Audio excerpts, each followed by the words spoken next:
Good morning, students. We are studying the periodic classification of elements. We have gone through the classification of Dominier, Newland, Mendeleev, and we have also studied about the modern periodic table, and we have studied about the trends in the modern periodic table, where we have seen how the atomic size increases. We know that when we move in a period from left to right, we have seen that atomic size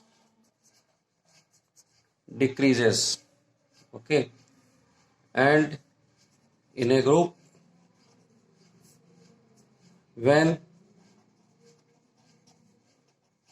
we move from top to bottom, atomic size increases.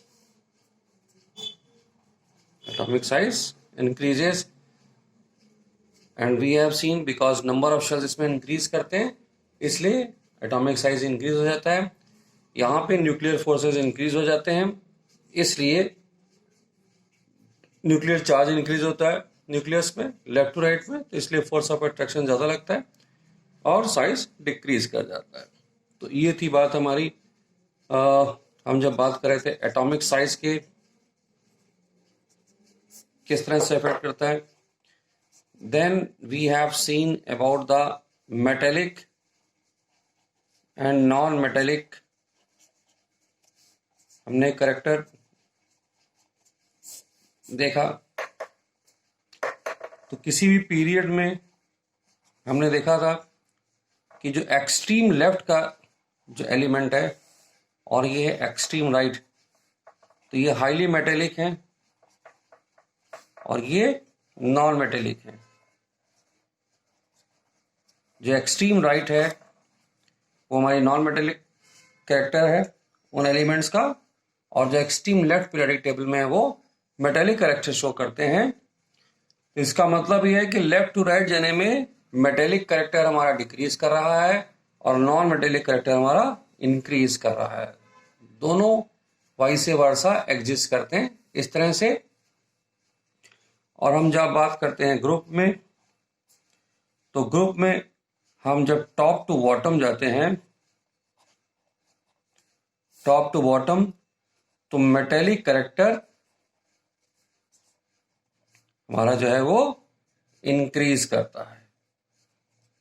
Metallic character increase करता है और top to bottom में जो non metallic character हमारा वो decrease करता है.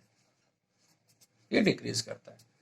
अब आज हम देखेंगे ये जो हमने प्रॉपर्टीज पढ़ी हैं, कुछ क्वेश्चंस हम लोग देखेंगे इससे रिलेटेड जो पूछे जाते हैं आपके एग्जाम्स में, उनको कैसे आपको करना है उन क्वेश्चंस को. ठीक है, आइए उन क्वेश्चंस की बात करते हैं हम लोग कि वो क्वेश्चंस कैसे किए जाएंगे जो हमको यहाँ पर एग्जाम में मिलेंगे. तो इन क्वेश्चंस में एक क्वेश्चन, बहुत अच्छा क्वेश्चन पूछा जाता है कि आपको इस तरह से क्वेश्चन नंबर 1, एक ग्रुप दे दिया जाता है और ये ग्रुप नंबर यहाँ पर जो है वो 16 है. ये है ग्रुप नंबर 17 हमारे पास में. एलिमेंट्स यहाँ कुछ नहीं है, यहाँ पर एक एलिमेंट हमको दे रखा है बी, यहाँ पर कोई एलिमेंट नहीं है, यहाँ कोई एलिमेंट नहीं है, और यहाँ पे बी और सी.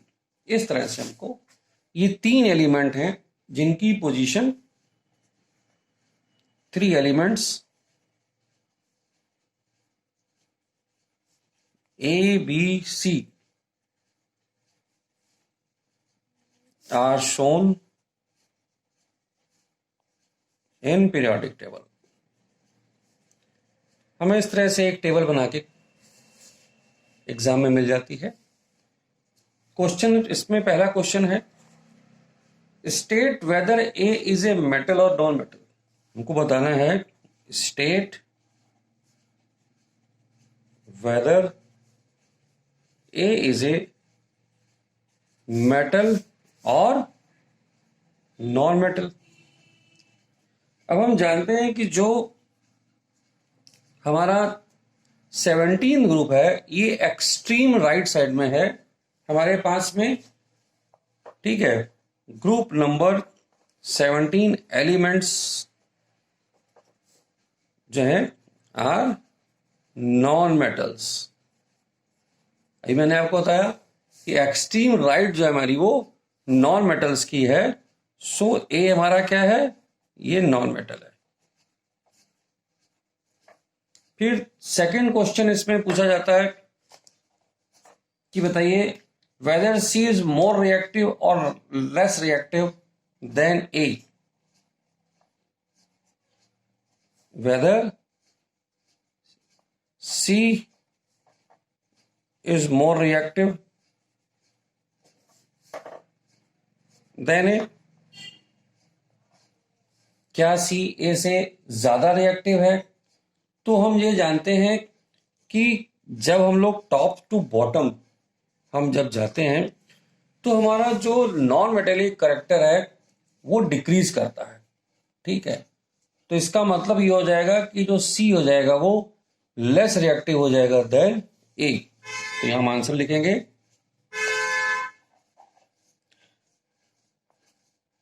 Going from top to bottom non metallic character हमारा जो है वो डिक्रीजेस है। अब नॉन मेटेलिक करेक्टर था क्या कि इलेक्ट्रॉन को गेन करने की जो टेंडेंसी थी वो हमारी नॉन मेटेलिक करेक्टर थी। जो 17 ग्रुप के एलिमेंट्स हैं वो नॉन मेटल्स हैं, तो इनकी सबकी टेंडेंसी क्या है, इलेक्ट्रॉन को गेन करने की, इलेक्ट्रॉन को एक्सेप्ट करने की। तो इनको एक इलेक्ट्रॉन, इनकी हैलोजेंस है, इनके पास में एक इलेक्ट्रॉन कम होता है। लेकिन जब हम टॉप टू बॉटम जानते हैं तो ये टेंडेंसी डिक्रीज करती है। तो इसका मतलब हो जाएगा सी इज लेस रिएक्टिव देन ए। ए हमारा ज्यादा रिएक्टिव होगा। इसी तरह से नेक्स्ट क्वेश्चन कह रहा है सी का जो साइज है कि विच वन इज बिगर, सी और बी, ठीक है। तो क्वेश्चन हमारा है विल सी इज लार्जर और स्मॉलर देन बी। क्या सी बी से बड़ा या छोटा है? और हम जानते हैं कि हम लोग अब ये 16 है 17 है, हम लेफ्ट से राइट जा रहे हैं। We know atomic size decreases going from left to right, hence C is क्योंकि आगे जाने में साइज डिक्रीज कर रहा है, स्मॉलर देन बी, घट रहा है साइज इसका यहां पर। तो ये जो साइज हमारा यहां पर, ये देखिए लेफ्ट टू राइट जाने पे we know that all atomic size जो हमारा वो decreases going from left to right, so size of C is smaller than the size of B. okay, next question देखिए इसमें और क्या कहता है इसमें। नेक्स्ट क्वेश्चन कहता है which type of ion cation anion will be formed by the element A। अगला क्वेश्चन है which type of, चाहे वो एनायन बने, कैटायन बने, यहां पर चाहे एनायन बने कैटायन बने, तो ये कैसा होगा, विल बी फॉर्म बाई ए। अब एलिमेंट ए हमारा जो है वो कहाँ है? 17 ग्रुप में। तो 17 ग्रुप में क्या करता है? इसको इलेक्ट्रॉन, ये नॉन मेटेलिक कैरेक्टर है, इलेक्ट्रॉन को एक्सेप्ट करता है। ठीक है, सो हम क्या बोलेंगे? Element A is present in group number 17 which are non metals, जो कि नॉन मेटल्स हैं। और नॉन मेटल्स क्या करते हैं? Non metals have tendency to gain और एक्सेप्ट द इलेक्ट्रॉन। तो इलेक्ट्रॉन को एक्सेप्ट करते हैं। तो एलिमेंट ए हमारा जो है वो, अब 17 ग्रुप के एलिमेंट की हम जानते हैं कि उसकी वैलेंसी भी एक होती है, या उसमें इलेक्ट्रॉन्स आउटर मोस्ट शेल में 7 होते हैं। तो एक ही इलेक्ट्रॉन को एक्सेप्ट करके ये ए नेगेटिव बना लेता है यहाँ पर। और ए नेगेटिव बन जाने का मतलब जो है, ये हमारा क्या हो गया? ये हो गया हमारा एनायन। तो ये एनायन बनाएगा हमारा एलिमेंट यहाँ पर। Okay, yes students, now we see the second question related to the this chapter. अब यहाँ पे क्वेश्चन क्या है हमारे पास में? कहता है कि properties of the elements are given below, locate the following elements in the periodic table. अब आपको एक प्रॉपर्टी हम बताएंगे यहाँ पर पीरियोडिक टेबल में एलिमेंट की, और उसके बेसिस पे हमको बताना है कि इसकी पोजीशन क्या है। अब कहता है एक सॉफ्ट मेटल है, सॉफ्ट मेटल है, स्टोर्ड इन केरोसिन ऑयल। उसको केरोसिन ऑयल में हम लोग स्टोर कर रहे हैं। तो ये आप जानते हैं कि दिस इज द सोडियम, ये सोडियम है। अब इसकी हमको लोकेशन हमें पता है, इसकी पोजीशन पता है। सोडियम इज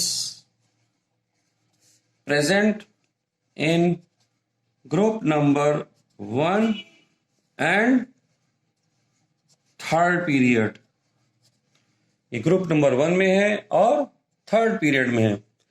इसके बाद में हमारा अगला क्वेश्चन इसी से रिलेटेड है, और वो भी प्रॉपर्टी को ही क्या कहते हैं, यहां से पूछ रहा है हमको प्रॉपर्टी के बारे में ही ये क्वेश्चन है। तो ये देखते हैं अब प्रॉपर्टी का अगला क्वेश्चन हम कैसे मैनेज करेंगे।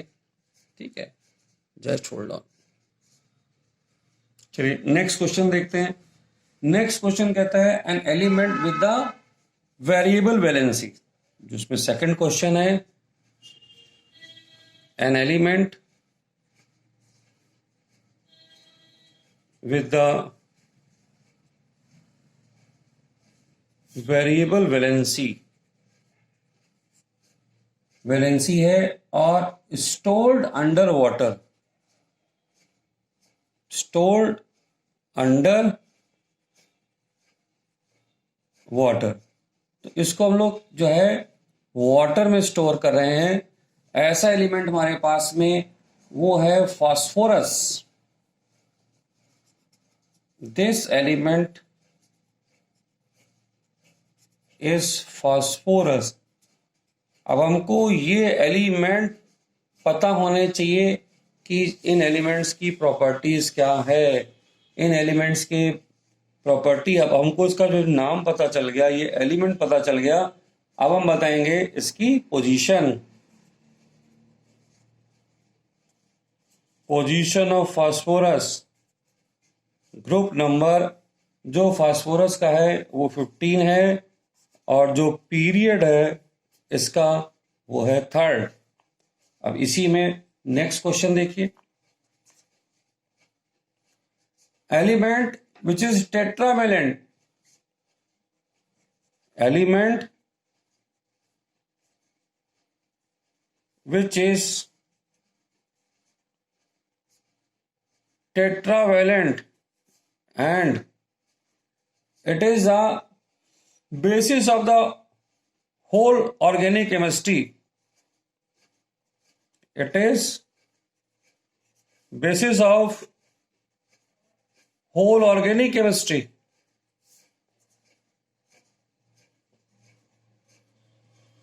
ऑर्गेनिक केमिस्ट्री का बेस है. तो this element is carbon. This element is carbon. इसका एटॉमिक नंबर है 6. कॉन्फ़िगरेशन आप लिखते हैं 2 4. तो यहां पर एक्सटर्नल इलेक्ट्रॉन हमारे पास में 4 है. तो ये जो एलिमेंट है ये हमको मिलेगा ग्रुप नंबर 14 में. पोजीशन ऑफ कार्बन, इसका ग्रुप नंबर हो गया 14 और पीरियड नंबर इसका है 2. अब यहां पर मैं आपको एक चीज अभी सिखा दूं कि ये पोजीशन ये हम कैसे लिखें. ये 2 मैंने आपको क्वेश्चन अभी दिए हैं यहां पर. सोडियम के लिए भी बताया है मैंने आपको और फास्फोरस की भी बात करी है, कार्बन की बात करी है. ये 1 नंबर जब क्वेश्चन है तो आपको डायरेक्टली लिख देना है. ठीक है. इसी से रिलेटेड एक क्वेश्चन अभी मैं आपको और समझाऊंगा कि ये पोजीशन क्या कहते हैं, हम कैसे फाइंड करें इलेक्ट्रॉनिक कॉन्फ़िगरेशन. अगर हमको पता है उसको अलग से भी डिस्कस करेंगे आपके साथ में हम. ठीक है. क्योंकि यहां पर ये जब क्वेश्चन आएंगे आपको 4-5 पार्ट होंगे तो डायरेक्टली आपको एलिमेंट क्या कहते हैं यहां पर आइडेंटिफाई करना है कि ये कार्बन है हमारे पास में और इसके बाद में आपको इसके आंसर लिख देने हैं यहां पर. ठीक है. यहां पर हम अभी रीजनिंग नहीं बताएंगे कि हम 14 कैसे निकाल रहे हैं, वो एक सेपरेट क्वेश्चन है, अभी आपको हम देंगे उस क्वेश्चन में. तो यहां पर एक अगला एलिमेंट है कि inert gas. Element is inert gas. Inert gas, अब इनर्ट गैस तो बहुत सारी है. तो इसमें दे रखा है उसका atomic number 2 with atomic number 2 है. तो ये हमारे पास में कौन है एटॉमिक 2 वाला, ये हमारे पास में helium. This element is helium. ये हीलियम है. ठीक है. अब हीलियम की पोजीशन हम जानते ही हैं कि हाइड्रोजन के बाद में सेकंड एलिमेंट हमारे पास में हीलियम है जो कि एक्सट्रीम राइट में है.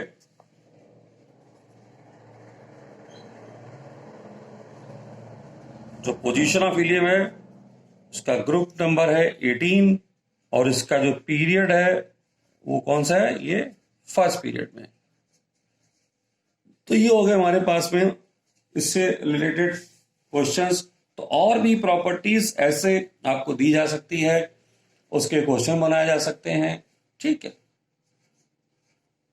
तो अब चलते हैं अगले क्वेश्चन की तरफ जहां मैंने ये students our next question is that to find out the position of these 3 elements in the group. किस ग्रुप में एलिमेंट्स यहां पर ये प्रेजेंट हैं. हमको नंबर ऑफ इलेक्ट्रॉन्स दे रखे हैं इन आउटर शेल. ये थोड़ा छोटा लिखा है. आउटर शेल के हमें इलेक्ट्रॉन दे रखे हैं. ए में 3 हैं, बी में 4 हैं और इसमें 2 इलेक्ट्रॉन्स हैं. तो याद रखिए कि for the elements which have number of electrons 1 और 2, अगर 1 या 2 नंबर है then this number represents their group number. तो अगर इलेक्ट्रॉन हमारे पास में 1 है तो उसका ग्रुप नंबर 1 हो जाएगा. अगर आउटर शेल में 2 इलेक्ट्रॉन है तो ग्रुप नंबर भी 2 हो जाएगा. अब देखिए सी में 2 इलेक्ट्रॉन बता रहा है आउटर शेल में, तो इसका ग्रुप नंबर हो गया 2. ठीक है. अब आते हैं आगे चलते हैं. नेक्स्ट हमारा इसमें क्या है, if number of electrons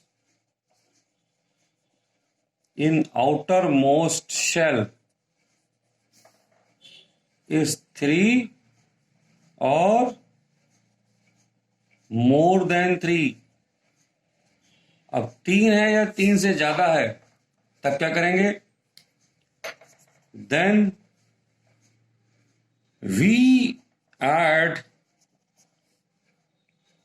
10 plus number of electron, तो हमें क्या मिलेगा? ये मिल जाएगा ग्रुप नंबर. जितने इलेक्ट्रॉन है उसको 10 के साथ में ऐड कर दीजिए तो आपको ग्रुप नंबर मिल जाएगा. अब यहां पर देखिए हमारे पास में मैंने क्या कहा था, देखिए ध्यान रखिएगा, या तो 3 हो या 3 से ज्यादा हो. तो यहां 3 है, इसमें 10 हम ऐड करेंगे तो ग्रुप नंबर हो जाएगा 13. यहां 10 ऐड करेंगे तो ग्रुप नंबर हो जाएगा 14. अब पिछले जो क्वेश्चन को मैं कर रहा था वहां पर मैंने 3 एलिमेंट आपको दिए थे, सोडियम, कार्बन और फास्फोरस की अगर हम बात कर लें वहां पर, तो या तो आपको उनका एटॉमिक नंबर वो दे देगा, नहीं तो एटलीस्ट आपको 20 एलिमेंट तक तो एटॉमिक नंबर याद ही होने चाहिए. ठीक है, तो सोडियम का तो बहुत आसान केस है.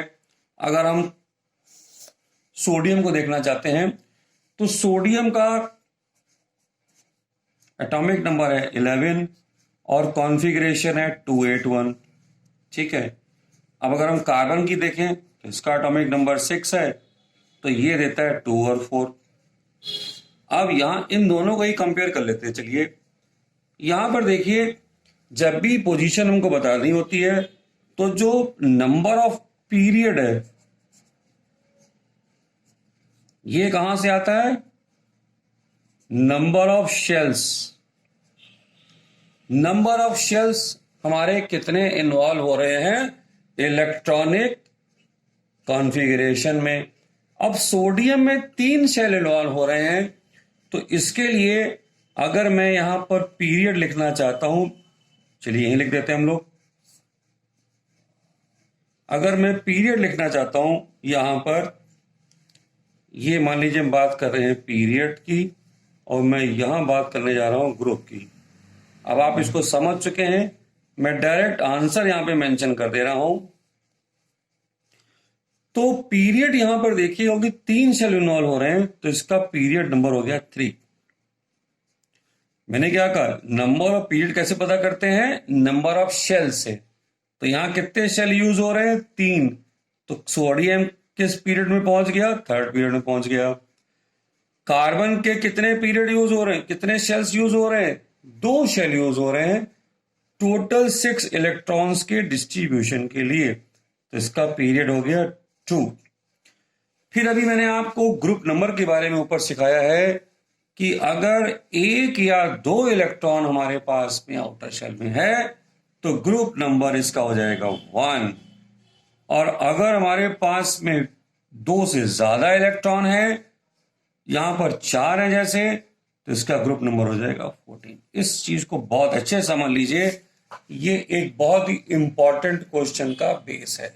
इसको इस पेज पे मैंने आपको बता दिया कि ग्रुप कैसे डिसाइड करते हैं, मैंने आपको बता दिया पीरियड कहां से ढूंढा जाता है, तो जो नंबर ऑफ ग्रुप्स है इसकी एक्सप्लेनेशन मैंने यहां दे रखी है, इसीलिए यहां नहीं समझाया.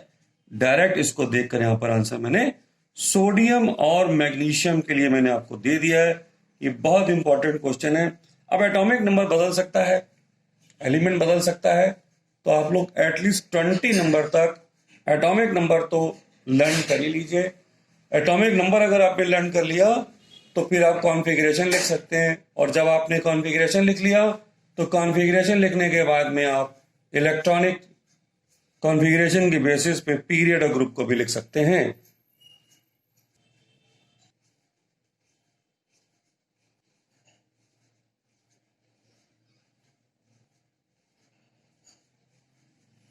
Yes, students. Now we have another question. Question says an element is placed in the second group and period number is 3 in the periodic table. It burns in the presence of oxygen to form a basic oxide. Answer the following questions. कहता है आप इसको identify करिए, बताइए. तो पहला question है कि identify the element. Identify the element. तो हम जानते हैं कि यहां पर वो एलिमेंट जो कि सेकेंड ग्रुप में प्रेजेंट है, इसका मतलब उसके बाहर 2 इलेक्ट्रॉन प्रेजेंट हैं आउटर मोस्ट शेल में, और 2 इलेक्ट्रॉन वाले एलिमेंट्स हमारे पास में वो एल्कलाइन अर्थ एलिमेंट्स हैं, और तीसरे पीरियड में ये प्रेजेंट है. तो दिस एलिमेंट इज मैग्नीशियम. ये एलिमेंट हमारा मैग्नीशियम है यहां पर.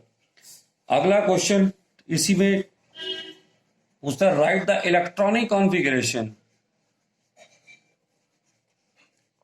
आपने एक बार अगर सही एलिमेंट को आइडेंटिफाई कर लिया तो फिर उसके बाद में क्वेश्चन सारे आपके आसानी से हो जाएंगे. अब इसका जो एटॉमिक नंबर है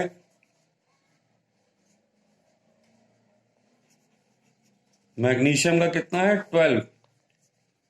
तो इसका जो इलेक्ट्रॉनिक कॉन्फ़िगरेशन क्या हो जाएगा, 2A2. ये हो गया इसका इलेक्ट्रॉनिक कॉन्फ़िगरेशन.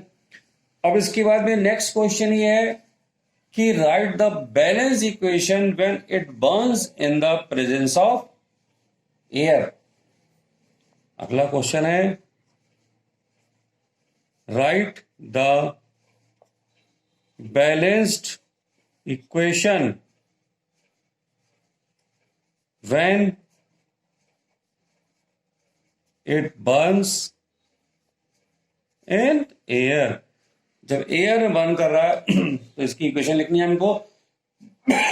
सॉरी. तो ये मैग्नीशियम अब एयर में ऑक्सीजन के साथ में बर्न कर रहा है, तो ये बनाता है मैग्नीशियम ऑक्साइड, जो कि सॉलिड है. ये भी सॉलिड है हमारे पास में. तो बैलेंस करने के लिए यहां पर ऑक्सीजन 2 है तो 2 करना पड़ेगा, बैलेंस हो गई. और यहां पर भी इसको 2 करना पड़ जाएगा. ये बैलेंस इक्वेशन आ गई हमारे पास में. अगला क्वेश्चन क्या कहता है इसी में. अब इसमें काफी कुछ चीजें आप जानते हैं, बस ये है कि आपको आइडेंटिफाई करना है एलिमेंट को पीरियोडिक टेबल में. 2 चीजें हैं, या तो आपको कह देगा कि आप उसको एलिमेंट को आइडेंटिफाई करिए, शुरुआत में बोल देगा. कुछ क्वेश्चन ऐसे आएंगे जिसमें आपको उल्टा उसकी पोजीशन पूछेगा वहां पर एलिमेंट की. तो इसी तरह के क्वेश्चन आपको इसमें मिलते रहेंगे. अब हमको बैलेंस इक्वेशन लिखनी है इसकी ऑक्साइड की when it is dissolved in the water. तो अगला कह रहा है, राइट द बैलेंस इक्वेशन. यहां पर हमको लिखनी है when this oxide is dissolved in water. अब इस ऑक्साइड को वाटर में हमने अगर डिसॉल्व किया है तो ये है मैग्नीशियम ऑक्साइड. पहले ही कहा था क्वेश्चन में, इसने बताया कि ये बेसिक ऑक्साइड बनाता है. बेसिक ऑक्साइड का मतलब ये है कि वाटर में डिसॉल्व होने के बाद में ये हाइड्रोक्साइड वहां पे हमको मिलेगा, जो कि जानते हैं बेसिक नेचर को शो कर रहा है यहां पर. तो अब यहां पर ये लिक्विड है, तो क्या इसमें बैलेंस करने की जरूरत है, नहीं, ऑलरेडी बैलेंस है. एक मैग्नीशियम यहां है, एक मैग्नीशियम यहां है. 2 हाइड्रोजन थे, 2 हाइड्रोजन यहां पर है, एक ऑक्सीजन इसकी और एक ऑक्सीजन मिलकर यहां पर 2 हो गई. तो ये हमारे पास में एक बैलेंस इक्वेशन है. इसके बाद में कहते हैं draw the electron dot structure of the. इस ऑक्साइड का हमको जो है इलेक्ट्रॉन डॉट स्ट्रक्चर बना के दिखाइए यहां पर. अब ये भी आपके पिछले चैप्टर से एक तरह से क्वेश्चन जो है आप कर चुके हैं ऐसा. तो अब हमको बनाना है draw the electron dot structure of this oxide. तो ऑक्साइड हमारे पास में क्या बना है यहाँ पर, मैग्नीशियम ऑक्साइड। मैग्नीशियम के बाहर कितने थे, 2 इलेक्ट्रॉन थे। ऑक्सीजन के आउटर शेल में कितने इलेक्ट्रॉन होते हैं, 6 इलेक्ट्रॉन होते हैं। यहाँ पर जो डॉट स्ट्रक्चर जब बनता है तो ये दोनों इलेक्ट्रॉन क्या कहते हैं, ये चले जाते हैं यहाँ पर ऑक्सीजन के पास में, और इसके ऊपर 2+ चार्ज आ जाता है क्योंकि 2 इलेक्ट्रॉन ये लूज कर रहे हैं यहाँ पर, और ऑक्सीजन के पास में 8 इलेक्ट्रॉन हो जाएंगे और इसके ऊपर -2 चार्ज हो जाएगा, जो कि बना लेगा मैग्नीशियम ऑक्साइड। अब आपसे पूछेगी इसका नेचर क्या होगा, यहाँ जो बॉन्ड बनना है, यहाँ पर क्या बनना है, इलेक्ट्रोवैलेंट बॉन्ड बनना है। इलेक्ट्रोवैलेंट बॉन्ड यहाँ पे दिखाई दे रहा है हमको इसके अंदर, ठीक है। तो ये हमारा क्वेश्चन हो गया। ये देखिए यहाँ पर 4-5 पार्ट में ये जो क्वेश्चन आएगा, ये क्वेश्चन लॉन्ग क्वेश्चन में मिलेगा आपको, चाहे ये वाला क्वेश्चन हो या इससे पिछला वाला जिसमें मैंने आपको आइडेंटिफाई कराने के लिए कहा था एलिमेंट्स। टू दी पॉइंट लिखना है आपको, बहुत ज्यादा इसमें नहीं लिखना है आपको, और टू दी पॉइंट लिखकर आप 5 मार्क्स इसमें गेन कर सकते हैं इजिली। एक चीज मैं आपको और बताना चाहूंगा स्टूडेंट्स, जब भी मैं आपको कुछ क्वेश्चन देता हूं कि अरेंज, मैं आपको कुछ एलिमेंट देता हूं और उनको मैं बोलता हूं कि arrange in the increasing size of the elements, तो इंक्रीजिंग का मतलब होता है कि सबसे बाद में क्या कहते हैं जिस एलिमेंट को रखना है। सपोज करिए मैंने आपको एक यहां पर दिया एलिमेंट, क्या कहते हैं, मैंने कह दिया सोडियम, ठीक है, सोडियम, फिर यहां मैंने कह दिया मैग्नीशियम, और मैंने कह दिया एल्यूमिनियम, फिर मैंने कह दिया यहाँ पर क्लोरीन। अब मैं आपसे कह रहा हूं कि इन एलिमेंट्स को अरेंज करिए विद द इंक्रीजिंग साइज, कि साइज इसका बढ़ रहा है। तो साइज अब बढ़ रहा है तो इसका मतलब है सबसे पहले छोटे साइज का हमको एलिमेंट लिखना है। इन सब में सबसे छोटा कौन हो जाएगा, क्लोरीन। क्लोरीन किससे छोटा है, यहां पर एल्यूमिनियम से छोटा है। एल्यूमिनियम किससे छोटा है, मैग्नीशियम से छोटा है।